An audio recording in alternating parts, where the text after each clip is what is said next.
Hi friends, welcome to money Mantra 19. Money మంత్ర 19 ఛానల్కి స్వాగతం.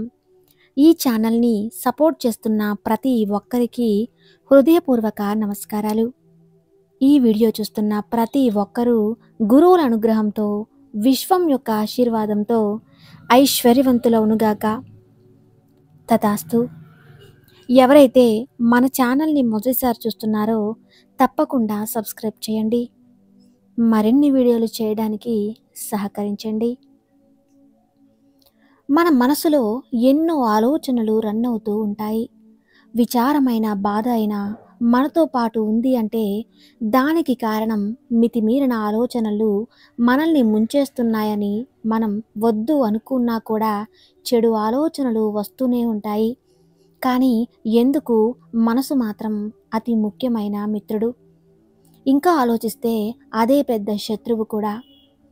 మనసు చెప్పిన దాని ప్రకారం మనం నడుచుకుంటే అది మనల్ని లొంగదీసుకుంటుంది. కానీ మనసును బ్యాలెన్స్డ్గా ఉంచితే మన జీవితంలో సాధించాల్సినవన్నీ కూడా సాధించగలుగుతాం. మనం చాలాసార్లు చెడు ఆలోచనల్ని రానియకుండా ప్రయత్నం చేస్తాం. కానీ వీటిని ఎంత ఎక్కువగా అడ్డుకోవడానికి ట్రై చేస్తామో అవి అంత ఎక్కువగా మనలో ప్రవేశిస్తూ ఉంటాయి. మీరు దేని నుంచైనా దూరంగా పారిపోవడానికి ట్రై చేస్తే అది మిమ్మల్ని అంత తొందరగా చేరుకుంటుంది. అందుకే దేనికి కూడా భయపడి పారిపోకూడదు. ఆ విషయాన్ని ఎలా ఎదుర్కోవాలి అని ఆలోచించాలి. ఒకసారి ఒక యువకుడు బుద్ధుని దగ్గరకు వచ్చాడు. బుద్ధునితో ఆ యువకుడు, నాకెప్పుడు చెడు ఆలోచనలే వస్తూ ఉంటాయి, వీటిని ఎలా రాకుండా చేయాలి అని ఆలోచించి నిరాశ చెందాను. నా శక్తి మరియు సమయం వీటి గురించి ఆలోచించడం వల్ల వృధా అయిపోయింది. అందువల్ల నేను ఎంత ప్రయత్నించినా శాంతంగా ఉండలేకపోతున్నాను. నేను ఎప్పుడూ కూడా స్త్రీలను చూసి మోహానికి గురవుతూ ఉన్నాను. నన్ను నేను కంట్రోల్ చేసుకోలేకపోతున్నాను. ఇదంతా విన్నాడు బుద్ధుడు. విని బుద్ధుడు నవ్వుతూ ఒకరిని ఇలా అడిగాడు, అసలు మోహం అంటే ఏంటో తెలుసా అని.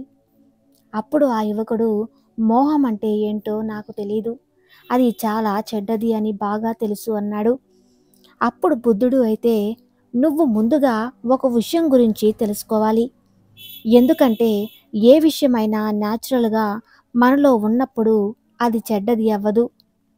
మన జీవితంలో దానివల్ల ఎప్పుడో ఒకప్పుడు దాని అవసరం వస్తుంది. మోహం అనేది చెడ్డ విషయం కాదు. అది మనసులో ఉండే ఒక భావన మాత్రమే. మనం ఏదైనా సాధించాలి అన్నప్పుడు దానికి మనం చాలా అట్రాక్ట్ అవుతూ ఉంటాం. ఉదాహరణకు, మన దగ్గర డబ్బు లేనప్పుడు ఎలాగైనా డబ్బు సాధించాలి అని దానికి అట్రాక్ట్ అవుతాం. అంటే ఈ మోహం అనేది మన అవసరాలను గుర్తు చేస్తుంది. అదే అవసరం మన శరీరానికి సంబంధించింది అయితే దానిని మనం సింపుల్గా మోహం అనేస్తాం. అదంతా విని యువకుడు, బుద్ధ, ఇప్పుడు నాకు పూర్తిగా అర్థమైంది అని అన్నాడు. కానీ ఈ మోహం అనేది ఎక్కడి నుండి వస్తుంది అని తిరిగి అడిగాడు. అప్పుడు బుద్ధుడు, మోహం అనేది ప్రత్యేకంగా ఎక్కడి నుండో రాదు. ఇది మనలోనే ఉంటుంది. అలాగే ఇది ఉండటం చాలా అవసరం కూడా. ఇలా అయితేనే మానవ జాతి విస్తారం చెందుతుంది అన్నాడు బుద్ధుడు. అప్పుడు యువకుడు, మోహం అనేది ఇంత అవసరమైనప్పుడు మరి ప్రజలు దీన్ని చెడుగా ఎందుకు చూస్తారు అని అడిగాడు శిష్యుడు. అప్పుడు బుద్ధుడు, ఇదే కదా పెద్ద సమస్య. ప్రజలు మోహాన్ని గురించి తప్పుగా ఆలోచిస్తూ ఉంటారు. ఈ విషయాన్ని రహస్యంగా ఉంచడానికి ట్రై చేస్తూ ఉంటారు. మోహం అనేది చెడ్డది కాదు. దీనిని చెడు పద్ధతుల గురించి ఉపయోగిస్తే మాత్రం ఖచ్చితంగా తప్పే అవుతుంది. ప్రజలు దేనినైతే ప్రేమిస్తారో కేవలం దాని గురించి మాత్రమే జీవిస్తూ ఉంటారు. ఎలా అయినా సరే సాధించాలి అనే లక్ష్యం పెట్టుకుంటారు. అలాంటి వాటి గురించి మనం ఎప్పుడూ ఆలోచిస్తూ ఉంటాం. కానీ నిజానికి ఇదంతా కూడా తప్పు. బుద్ధుడు యువకుడితో ఇంకా ఏం చెప్పారు అంటే, మోహం అనేది జంతువులలో కూడా ఉంటుంది అని చెప్పారు. అప్పుడు యువకుడు, అవును బుద్ధ, జంతువుల్లో కూడా మోహం ఉంటుంది. ఎందుకంటే అవి కూడా వాటి జాతిని విస్తారం చేయాలి కదా అని అంటాడు. అప్పుడు బుద్ధుడు, మనం జంతువులం యొక్క మోహాన్ని ఎందుకు పట్టం అని అడిగాడు. అప్పుడు యువకుడు, నాకు తెలియదు మహాత్మా, మీరే చెప్పండి అని అన్నాడు. అప్పుడు బుద్ధుడు, జంతువులు వాటి మోహాన్ని ఆనందం కోసం చేయవు, అవి సంతానం కోసం మాత్రమే మోహాన్ని ఉపయోగిస్తాయి. జంతువులకు అంత తెలివి ఉండదు, అయినప్పటికీ మోహాన్ని సరైన పద్ధతిలో ఉపయోగిస్తాయి. కానీ మనిషికి తెలివి ఉన్నప్పటికీ మోహాన్ని సుఖం కోసం ఉపయోగిస్తూ ఉంటాడు. కేవలం మనిషి మాత్రం మోహానికి సుఖాన్ని సాధనంగా మార్చుకున్నాడు. మనిషి జీవితం మోహం లక్ష్యంగా పెట్టుకుని జీవిస్తూ ఉన్నాడు. బుద్ధుడు యువకుడితో, ఇప్పుడు నేను చెప్పబోయేది జాగ్రత్తగా విను అని అన్నాడు. ఆ తర్వాత బుద్ధుడు చెప్పడం మొదలుపెట్టాడు. ఒకానొక సమయంలో ఒక ఆశ్రమంలో గురు శిష్యులు ఉండేవారు. శిష్యుడు రోజు కూడా ఆశ్రమం చుట్టూ ఉన్న పక్క గ్రామాలకు వెళ్ళి భిక్షాటన చేస్తూ ఉంటారు. అయితే దారిలో ఒక నది ప్రవహిస్తూ ఉంటుంది. ఒకరోజు ఒక శిష్యుడు చెట్టు వెనక దాక్కొని ఉన్న ఒక బాలుణ్ణి చూశాడు. అప్పుడు ఆ శిష్యుడు ఆ బాలుడి దగ్గరకు వెళ్ళి, నువ్వు ఎందుకు చెట్టు వెనక దాక్కున్నావు అని అడిగాడు. అప్పుడు బాలుడు, ఇక్కడ నేను ఏం చేస్తున్నాను అనేది తెలియదా? ఒకసారి నదివైపు చూడు అన్నాడు. శిష్యుడు నదివైపు చూస్తూ అక్కడ కొందరు అమ్మాయిలు కొండలో నీళ్లు నింపుకుంటూ ఉన్నారు. వాళ్ళ వయసు 14 నుంచి 16 సంవత్సరాలు ఉంటుంది. అప్పుడు ఆ శిష్యుడు ఆ బాలుడితో, ఆ అమ్మాయిలు నదిలో నీళ్లు తీసుకుంటున్నారు, దీంట్లో దాక్కుని చూసే విషయం ఏముంది అని అన్నాడు. అప్పుడు బాలుడు, పిచ్చివాడిలా ఉన్నావు, నేను వాళ్ళ అందాన్ని చూస్తూ ఉన్నాను, నువ్వు కూడా చూసి ఆస్వాదించు అన్నాడు. బాలుడు చెప్పే విధంగా శిష్యుడు నదివైపు చూస్తూ ఉండిపోయాడు. ఇంతవరకు శిష్యుడికి ఇవేమీ కనిపించలేదు. అతడు చాలా ధైర్యంగా ఉండేవాడు. ఇప్పుడు బాలుడు చెప్పింది విని తను కూడా దాక్కోవడం మొదలుపెట్టాడు. ఆ అమ్మాయిలను చూస్తూ ఉన్నాడు. కొంతసేపటికి తేరుకొని, అసలు నేను ఏం చేస్తున్నాను, నేను చేస్తుంది కరెక్ట్ కాదు, నేను ఇక్కడి నుండి వెళ్ళిపోవాలని శిష్యుడు అక్కడి నుండి తొందరగా వెళ్ళిపోయాడు. ఆశ్రమానికి చేరుకుని తన పనులు చేసుకుంటూ ఉన్నాడు. కానీ నది దగ్గర చూసిన సంఘటనలు తన కళ్ళ ముందే ఆడుతూ ఉన్నాయి. ఆ సంఘటన మళ్ళీ మళ్ళీ చూడాలని అతని మనసు చెప్తూ ఉండేది. దీని మీద కూడా కాన్సన్ట్రేట్ చేయలేకపోతున్నాడు. ఆ తర్వాత ఉదయాన్నే భిక్షం కోసం ఆశ్రమం నుంచి బయలుదేరాడు.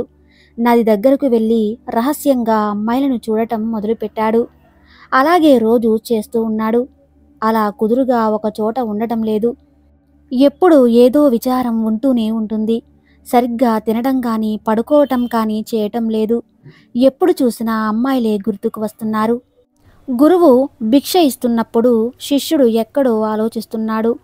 గురువు ఆ శిష్యుడిని అంచనా వేశాడు.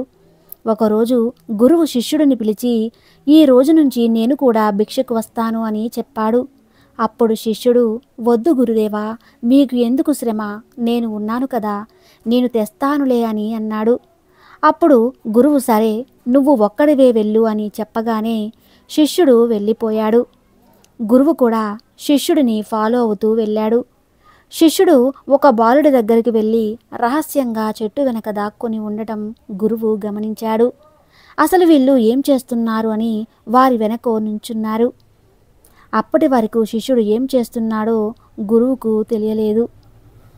గురువు శిష్యుడితో, నువ్వు అమ్మాయిల దగ్గర కూడా భిక్ష తీసుకుంటావా అని అడిగాడు. గురువు మాట వినగానే కంగారు పడిపోయాడు. శిష్యుడు దొంగతనం చేసి దొరికిపోయిన వాడిలా ప్రవర్తిస్తున్నాడు. శిష్యుడితో పాటు ఉన్న బాలుడు పారిపోయాడు. శిష్యుడు అయితే తన గురువు కళ్ళల్లోకి చూడలేకపోతున్నాడు. అప్పుడు గురువు, నా శిష్యుడికి ఎలాంటి భయం కూడా ఉండేది కాదు, కానీ నీకు ఇప్పుడు ఏమైంది, ఇంతలా భయపడిపోతూ ఉన్నావు అని అన్నాడు. అప్పుడు శిష్యుడు గురువుతో, నన్ను క్షమించండి గురుదేవా, నేను తప్పులు చేశాను. ఆ బాలుడి వల్ల నేను ఈ విధంగా తయారయ్యాను. కానీ ఈ రోజు నుంచి నేను ఇలాంటి పనులు అస్సలు చేయను అని మాట ఇస్తున్నాను. నన్ను క్షమించండి అని అన్నాడు శిష్యుడు. గురువు, ఏం పర్వాలేదు, మనం ఎలాంటి పనులు చేస్తామో వాటి తగ్గ పరిస్థితులను ఎదుర్కోవాల్సి వస్తుంది. అందుకే ఎప్పుడూ కూడా ఆలోచించి మంచి పనులు చెయ్యి అని అన్నాడు. ఆ తర్వాత ఇద్దరూ కలిసి ఆశ్రమానికి వెళ్ళిపోయారు. శిష్యుడు ఎప్పటిలాగే ఆశ్రమం పనిలో నిమగ్నమైపోయాడు. అతను తప్పును తెలుసుకొని వేరే మార్గాన్ని ఎంచుకున్నాడు. కానీ నెమ్మదిగా అతని క్రోధం ఎక్కువైపోయింది. ప్రతి చిన్నదానికి కోపం తెచ్చుకుంటున్నాడు. అలానే అన్నం కూడా సరిగ్గా తినడం లేదు. ఇదంతా గమనించి గురువుగారు ఒక్కరోజు రాత్రి శిష్యుడి దగ్గరకు వచ్చి ఇలా అన్నాడు. ఇప్పటి వరకు చాలాసార్లు మాట తప్పావు అన్నాడు. అది వినగానే శిష్యుడు గురువు కాళ్ళ మీద పడి ఏడవడం మొదలుపెట్టాడు. ఏడుస్తూ, గురువుగారు, నేను చాలాసార్లు మాట తప్పాను.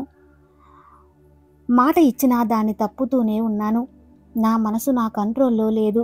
చెడు ఆలోచనలన్నీ నా మనసులో నుండి తీసేయడానికి చాలా ప్రయత్నిస్తూ ఉన్నాను. కానీ నా వల్ల కావటం లేదు. అప్పుడు గురువు శిష్యుణ్ణి ఆశ్రమం బయటకు తీసుకువెళ్ళి, ఇక్కడ నది యొక్క నీళ్లు మొక్కల వైపు వస్తున్నాయి.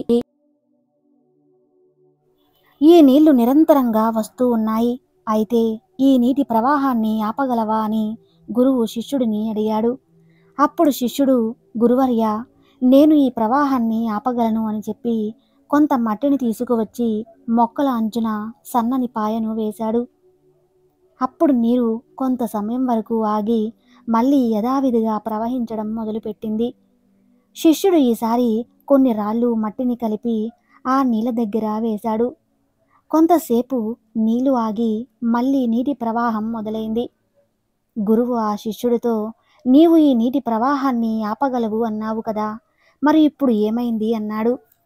అప్పుడు శిష్యుడు, నేను ఖచ్చితంగా ఈ నీటి ప్రవాహాన్ని ఆపి చూపిస్తా అని ఒక పెద్ద బండరాయిని తెచ్చి మధ్యలో వేశాడు. అప్పుడు నీటి ప్రవాహం ఆగిపోయింది. చూసారా గురుదేవా, నీటి ప్రవాహం ఎలా ఆగిపోయిందో అన్నాడు. అప్పుడు గురువు నవ్వుతూ, అవునా, కొంచెం జాగ్రత్తగా చూడు, నిజంగా నీటి ప్రవాహం ఆగిందా అని అడిగాడు. అప్పుడు నీటి ప్రవాహం వేరే మార్గం ద్వారా ముందుకు పారుతుంది. అప్పుడు అయోమయంతో ఉన్న శిష్యుడితో గురువు, నీ విషయంలో కూడా ఇదే జరుగుతుంది. నువ్వు చాలాసార్లు ప్రయత్నిస్తున్నావు, కానీ ప్రతిసారి నీ ప్రయత్నం వృధా అవుతుంది. అలాగే ఎప్పుడూ కూడా వృధా అవుతూనే ఉంటుంది. ఇది అంతా విని శిష్యుడు నిరాశ చెందాడు. గురుదేవా, ఇలాంటి చెడు ఆలోచన నుంచి బయటపడటానికి ఏదైనా మార్గం ఉందా అని అడిగాడు. అప్పుడు గురువు మొక్కలకి నీళ్లు ఎక్కడి నుండి వస్తున్నాయో దాని మొదటి భాగం దగ్గర నీళ్లు కట్టివేశాడు. దాంతో నీళ్లు రావడం పూర్తిగా ఆగిపోయింది. ఆ తర్వాత గురువు, శిష్య, నీటిని ఇలా పూర్తిగా ఆపేస్తే మొక్కల దాహం ఎలా తీరుతుంది? అవి జీవించడానికి నీరు చాలా అవసరం. అది విన్న శిష్యుడు గురుదేవుడు వేసిన అడ్డుకట్టను ఓపెన్ చేశాడు.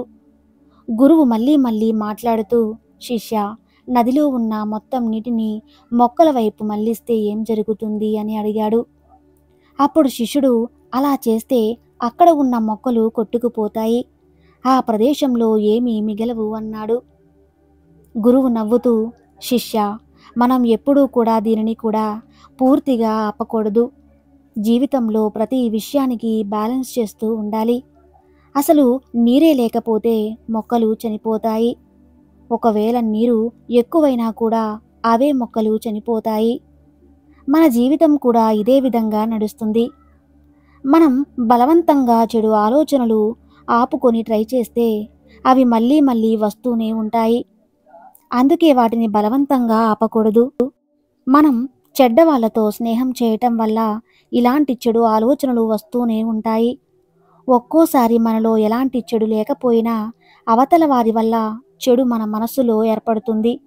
ఇదంతా విన్న శిష్యుడికి పూర్తిగా అర్థమైంది. అప్పటి నుండి ఎలాంటి చెడు ఆలోచనలు లేకుండా మొదట్లోలాగా తాను చేయాల్సిన పనులు నిమగ్నమై చేయటం మొదలుపెట్టాడు. అలా బుద్ధుడు ఈ కథగా యువకుడికి వినిపించి, నీ ప్రశ్నలన్నిటికీ సమాధానం దొరికినట్టేనా శిష్య అని అడిగాడు. అప్పుడు యువకుడు, గురువుగారు, నా కళ్ళు తెరిపించినందుకు కృతజ్ఞతలు. నాలో ఉన్న ఎలాంటి ఆలోచనలైనా ఎలా బ్యాలెన్స్ చేయాలో నాకు పూర్తిగా అర్థమైంది అని చెప్పి బుద్ధుడికి నమస్కారం చేసి అక్కడి నుంచి ఆ యువకుడు సెలవు తీసుకున్నాడు. అన్నిటికీ మూల కారణం మన మనసే. మన మనసులో ఉన్న ఆలోచనలను కంట్రోల్ చేసుకుంటే చాలు, మన జీవితంలో మనం ఏర్పరచుకున్న లక్ష్యానికి మనం చేరుకుంటాము. ఈ కథ ద్వారా మీకు ఏమర్థమైందో కామెంట్ రూపంలో తెలియజేయండి. అలాగే ఈ వీడియో నచ్చితే తప్పకుండా లైక్ చేయండి. Thank you.